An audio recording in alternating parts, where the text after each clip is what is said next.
저는 연세대 영문과를 졸업했고 원래 사실은 영문과 교수를 꿈꿨던 사람입니다. 근데 제가 뭐 많은 사람들이 그러겠지만 IMF가 제 인생을 바꿔놨습니다.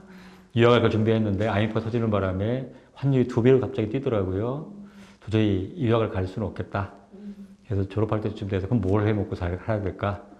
그 당시 좋아하던 여자가 있었는데 뭔가 잘 보여야겠다. 내가 가진 것도 없고 뭔가 이 사람한테 나한테 인생을 거십시오 하려면 내가 뭔가 내세울 만한 게 있어야 되지 않겠나? 라는 아주 불순한 생각으로 그 당시에 사법고시를 보게 됐고요. 또 운 좋게 한 번에 붙는 바람에 사법고시 패스했고 사실은 처음에는 검사를 꿈꾸다가 생각보다 점수가 잘 나왔어요. 그래서 저희 지도 교수님의 권유에 따라서 판사가 됐고 그래서 판사 생활을 11년 동안 했고요.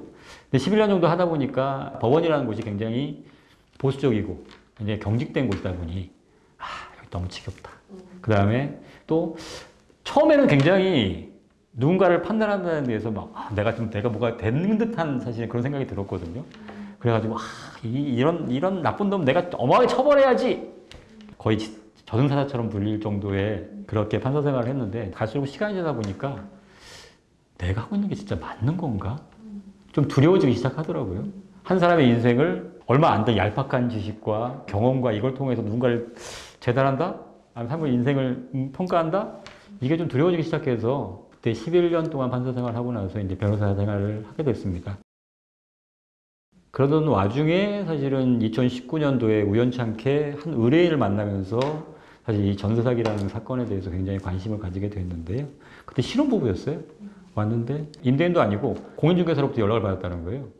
임대인한테 사고가 생긴 것 같아서 전세보증금을 못 들어줄 것 같습니다. 라는 걸 어느 날 연락을 받게 됐어요. 확인해보니까 그렇게 연락을 받은 분이 한두 분이 아니었던 거예요. 그래서 단체로 그때 제가 상담을 했던 분이 한 40, 50명 정도 됐거든요.